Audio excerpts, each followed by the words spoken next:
Okay, well, again, welcome all. And this is sort of the second of two presentations I've done in the last 3 months that really speak to how do we try to respond to the disabilities that accompany having a serious mental illness that PACT teams are principally responsible for treating and also providing rehabilitation services. Back before the holidays, I did a half-hour overview on psychiatric rehabilitation. Today, we'll talk about supported employment and education. The reason I'm linking those two is because supported employment and education is an example of psychiatric rehabilitation services that teams are to be providing to enrolled consumers, because treatment alone doesn't get it done. We certainly know that from many, many years of experience in community mental health. If we neglect the disabilities, we're actually contributing to the continuing cycle of people becoming ill, requiring crisis or inpatient care. When we step up and fulfill our responsibilities in the areas of helping people improve their functioning in the community, there's less of that. Supported employment and education is a very researched, evidence-based practice, and I'll touch on a few elements of that as we move through the material. So let's get rolling here. First off, I wanted everyone on the call to appreciate the numerous and clinically relevant reasons for actively engaging and encouraging PACT-enrolled consumers to pursue supported employment and education. One of the things you'll see, and I hope see it early and often, is that employment and education are not just ends, and they're certainly desirable ends, but they're also means to an end. And I'll give you a number of examples for that, because it's important that we can kind of work both sides of the street there. If someone's expressing a goal towards work or school, great, we can roll with that. But they can be expressing other things that education or employment could be a means towards. So we'll certainly talk about that as well. As I said a moment ago, supported employment and education as practiced by PACT teams is based on the evidence-based individual placement and support model of supported employment and education. I'll give you a quick overview of that as well. Third, and maybe most importantly, is I really want teams to be better able to support the essential work of the vocational specialist in helping consumers access work or educational opportunities in the community. There are numbers of ways the team members can do that. I will be hitting that nail early and often. And then finally, I want teams to appreciate and utilize the many techniques and strategies in supporting consumers in their employment and education goals. That is not solely the responsibility of the vocational specialist. Well, let's move along here. Okay, first off, I think it's really important to understand, perhaps more deeply, what are all the negative outcomes associated with unemployment? What you're seeing here was based on some research into unemployment for those with and without any kind of disability, and it was from some years ago. I've always been quite, I guess, impressed by these 7 bullet points: increased anxiety, depression, and substance abuse, increased attempted and completed suicides, increased physical problems, increases in psychiatric disorders, increased alienation and apathy, decreased self-esteem and motivation, decreased social contacts. So as you see in the bottom in the italics, unemployment aggravates existing symptoms for enrolled consumers and or adds new symptoms to the mix. Unemployment is not good for people, any people, all people. And if there's anyone on the call that has ever experienced a period of unemployment, I'll bet you would share what we're seeing on this slide, that at least some of those bullet points may indeed have applied to you during that time. Okay, the next couple of slides are probably among the more seminal pieces of information I want to make sure everyone has, because the proven economic, medical, and social benefits of working are tools for engagement and speaks very directly to the means and the end that I mentioned in my introduction. Let's go through these together. Economic benefits, I think, are fairly obvious, but I think they take on added meaning when we really look at the numbers. SSI just increased to $841 for the calendar year 2022. That's because of a cost of living adjustment that was granted by the Social Security Administration. But you do a little math, and that comes out to $10,092 per annum. That is $2,500 below, emphasis added, below the federal poverty level of $12,880 for an individual. So the very first disability that many people with psychiatric disabilities have is that they are very poor. So we just need to know that going in. And, in some ways, we could just easily justify wanting to get as many consumers working as possible to address that first disability of poverty. Because we know that poverty limits community options for all people, including the people that we serve. So it really limits choices around housing, recreation, mobility, diet and nutrition, just to name a few. There's negative impacts associated with that. And so those limited options add to the extreme stress that is experienced by consumers. And we know a lot of things about stress, and we speak to that in numerous trainings that are offered by those of us here at the UW, that stress can and does adversely impact symptoms and functioning in the community. So more financial resources each and every month would have the opposite effect. So we can look at that as a stress buster, if you want to think about it that way. So if we're addressing that first disability of poverty via supported employment, we're really contributing to stability in the community and also to recovery. This is very consistent with the mission of assertive community treatment to help people be more stable in the community and to contribute to recovery. But as I said before, I think this is a principal means towards that end. But there's more.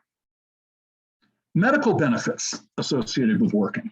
Numerous studies are confirming that consumers who are working experience reduced frequency and intensity of symptoms, have fewer hospitalizations, shorter hospitalizations when they do occur. They will report enhanced self-esteem, greater levels of satisfaction, better quality of life. They will achieve greater community integration. They will obtain and sustain better functioning overall in the other rehabilitation domains of living, learning, and social. So there's a nice kind of spillover or domino effect in terms of enhanced functioning in these other rehabilitation domains. So employment really can serve as an adjunct to clinical care in managing and reducing symptoms and preventing hospitalizations. So this is a great example of what I said before about employment serving not just as an end, but a means to an end. If you're working with consumers who are vowing to never return to the hospital, or they want any and all means to reduce and manage symptoms, we should be regularly engaging them to consider employment, because employment will have a positive impact on those kinds of concerns. But there's still more. Social benefits associated with working. Being in a working environment provides opportunities to meet people, develop friendships, engage in more social and recreational activities, cultivate romantic relationships, and experience love, intimacy, and sex.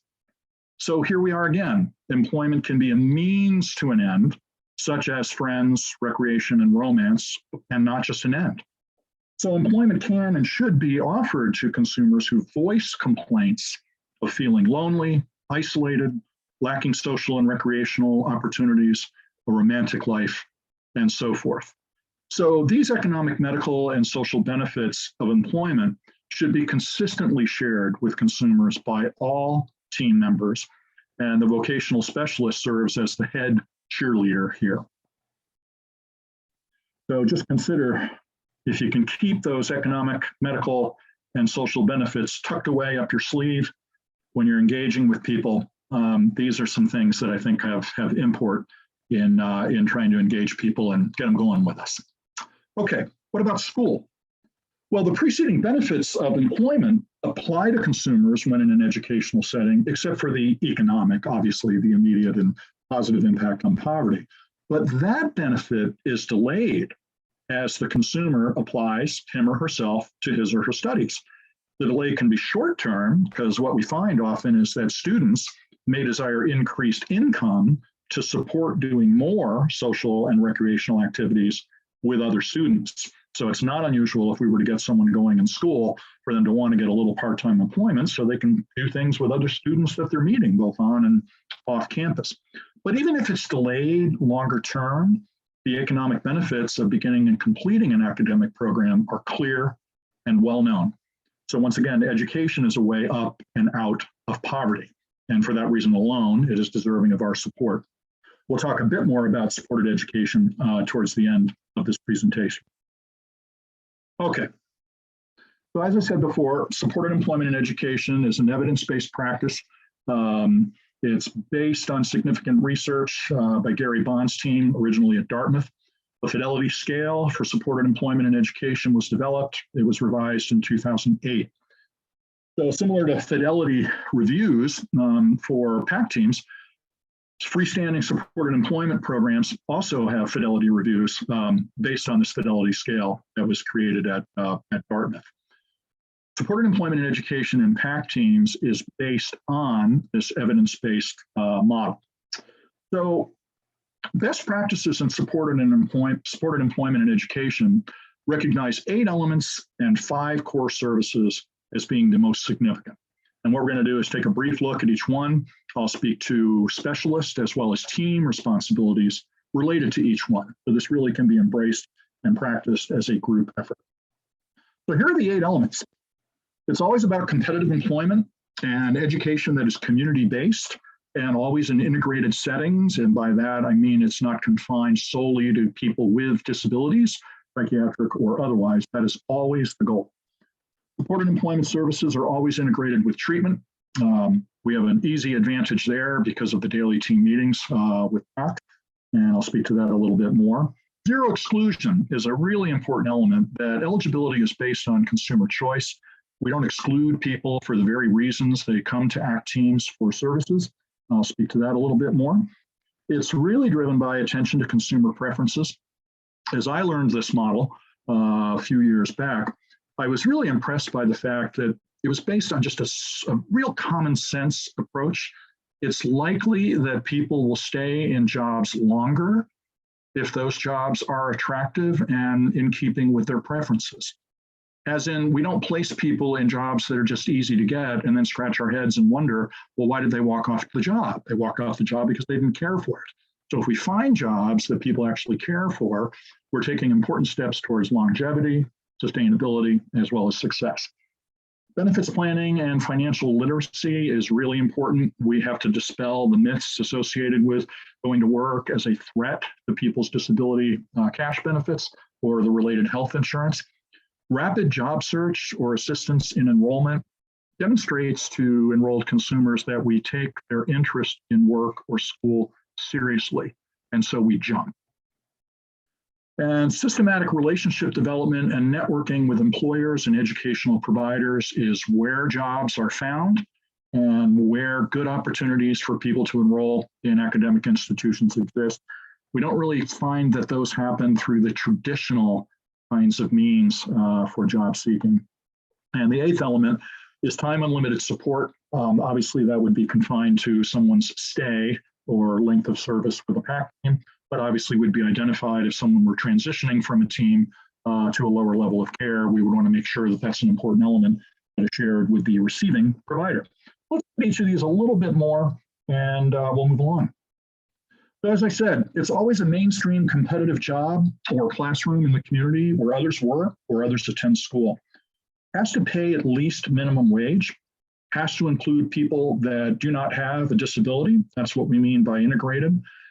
So the vocational specialists and others from the agency, or in this instance, the team, provide ongoing supports. And again, we'll speak to that in just a few more minutes, greater detail.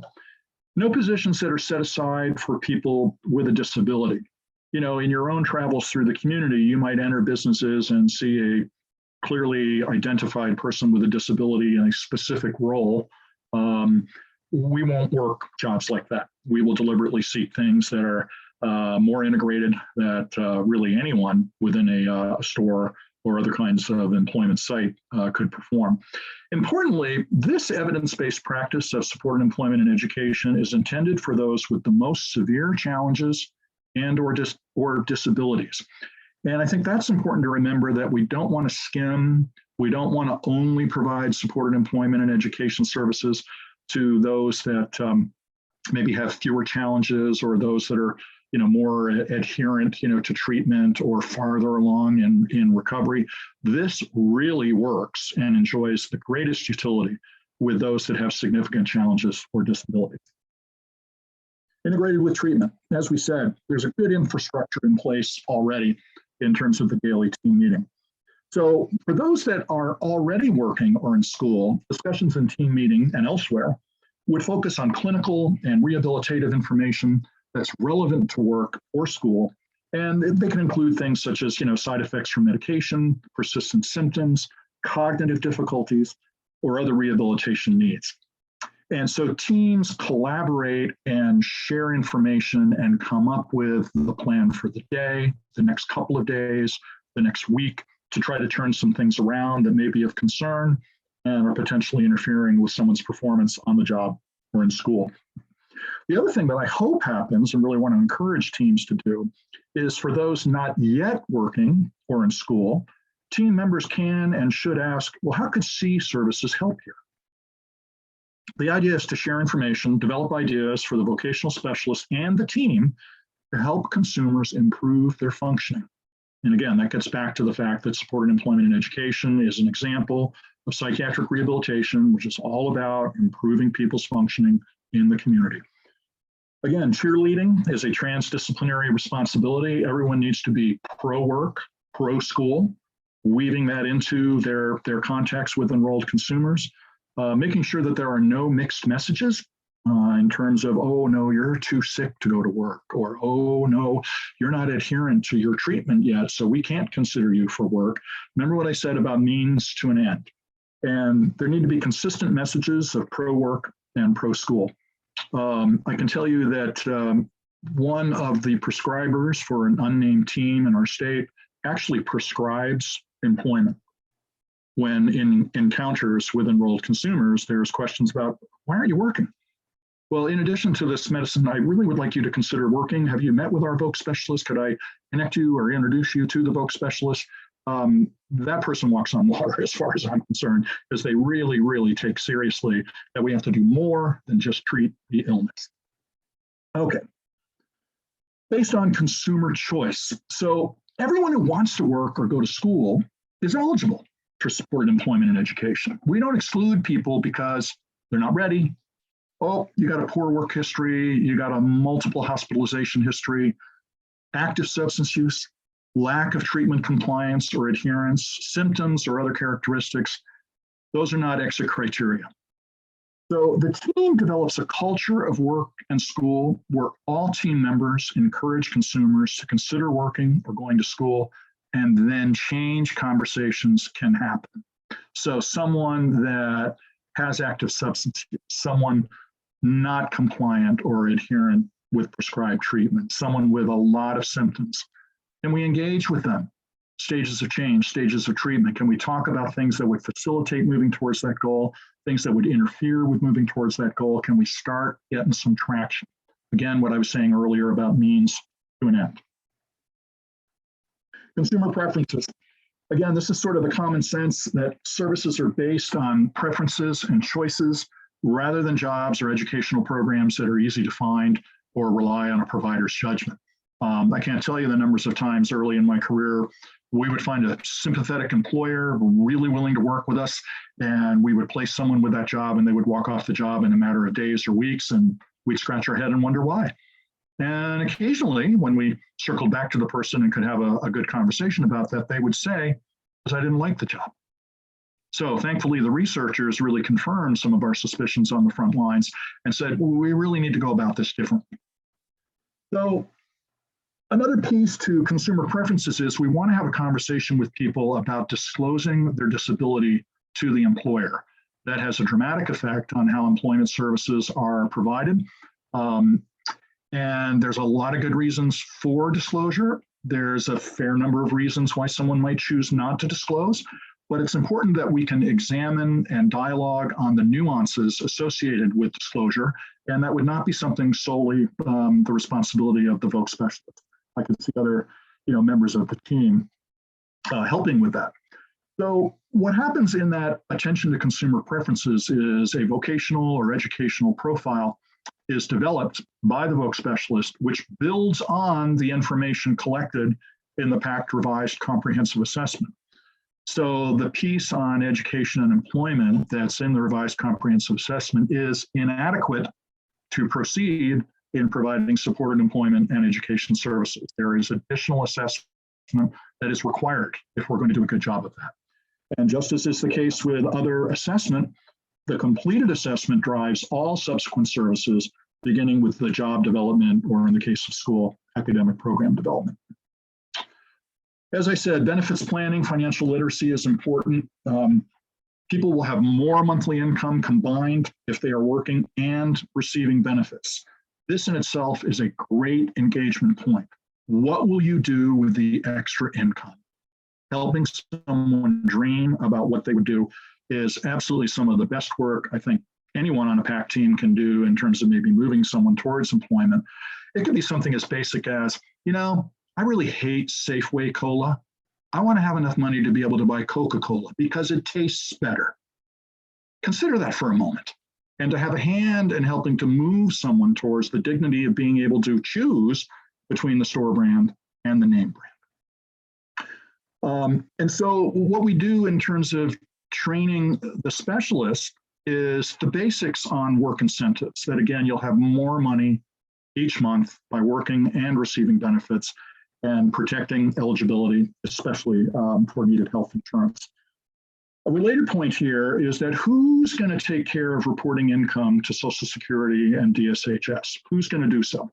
And that's a decision that has to be made via conversations with the consumer and the team, because we have a responsibility, a protection and advocacy responsibility at a time of vulnerability.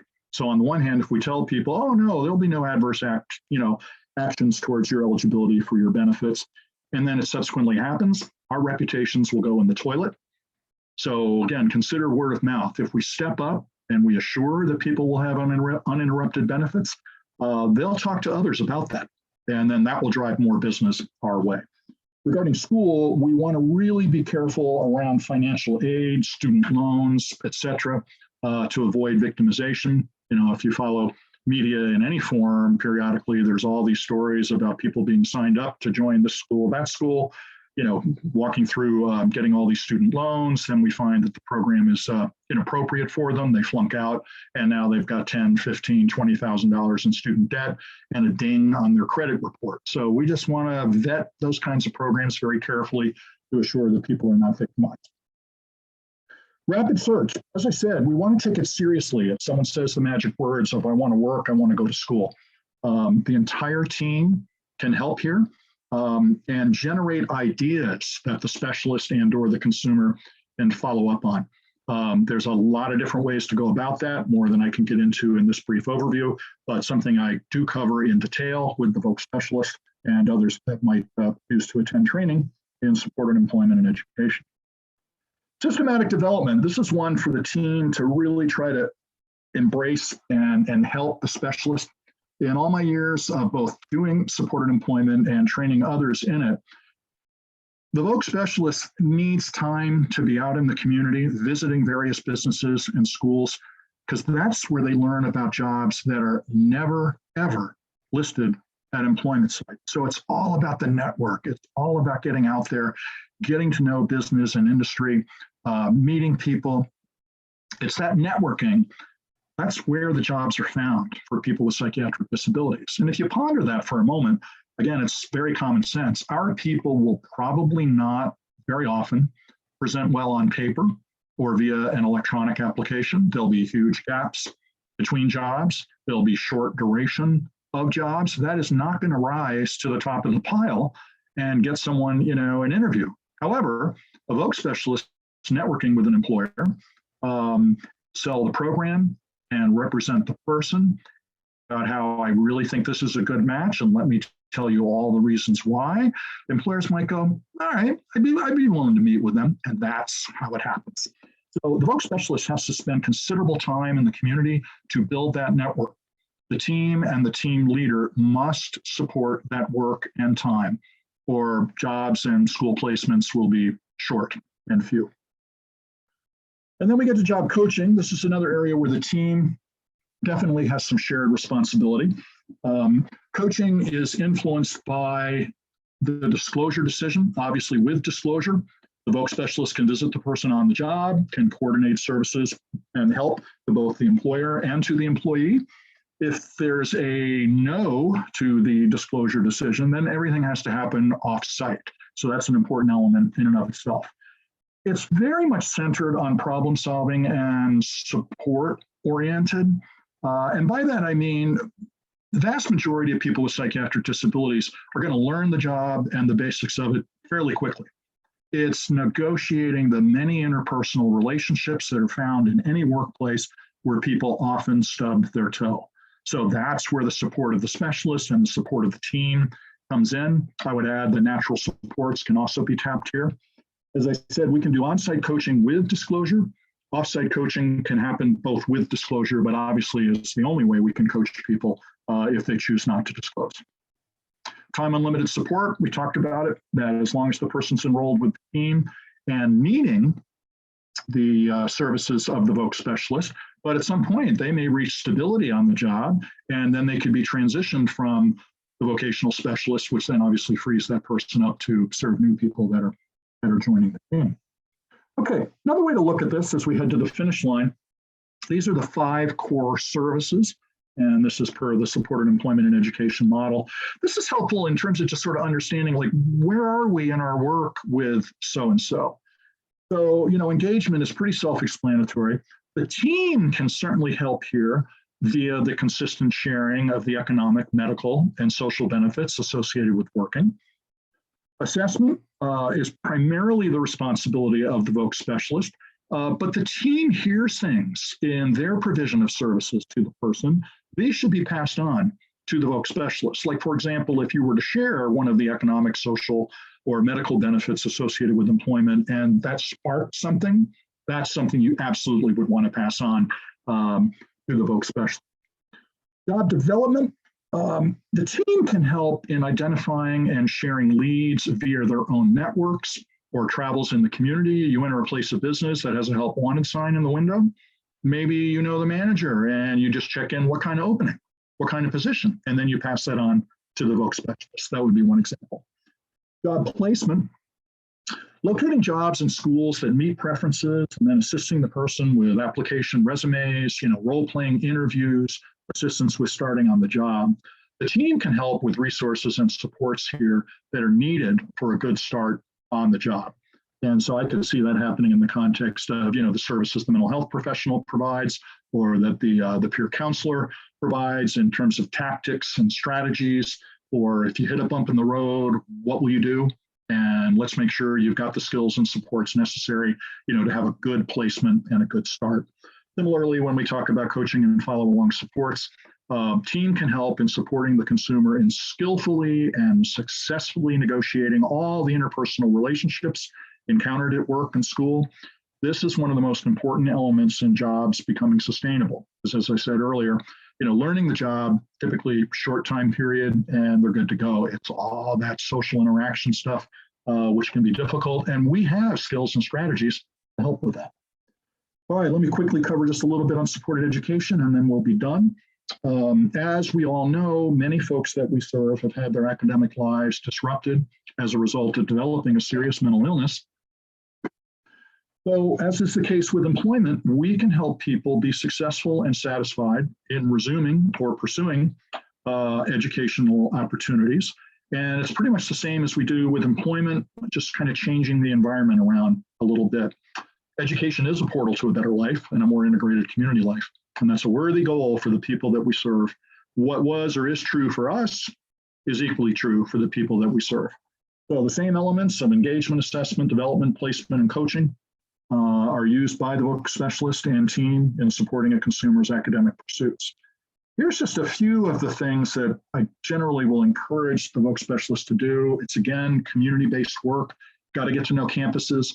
Got to get to know where things are. You got to meet people, especially like in the disability services office or admissions. know the system, know the network, and then being able to share that with an enrolled consumer. So again, time is needed to get out there, pound the pavement, meet those people, have second and third meetings with people, and really cultivate the network that can then be put to use for the enrolled consumer. These are some of the things that interfere with academic role and task performance. I just wanted to kind of get these out there. And obviously we see these in other areas of functioning for consumers. And this is another area where there's good generalization. In other words, the strategies, the skills, the supports that we can provide to these kinds of difficulties can also then be used elsewhere. So if we help someone with restlessness at school, we're helping them with restlessness elsewhere.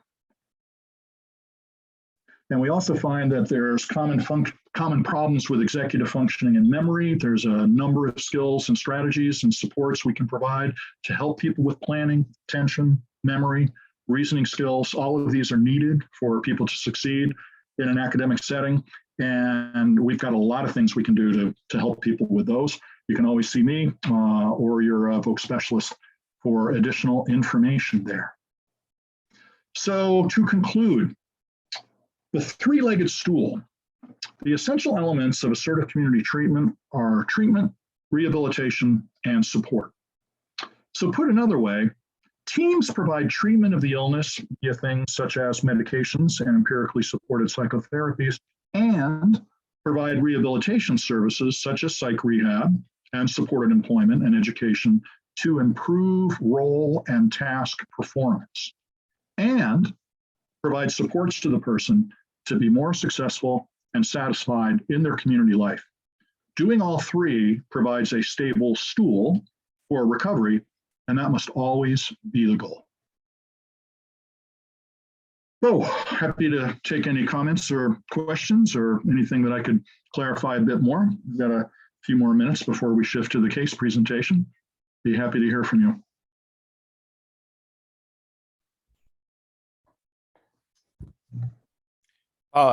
I guess one comment, I just did this presentation with a client that was on my team for years, and he really made the point about how work helped him get out of psychosis. It was crucial to him compared to not working. And due to that, we were really able to lower his meds a lot.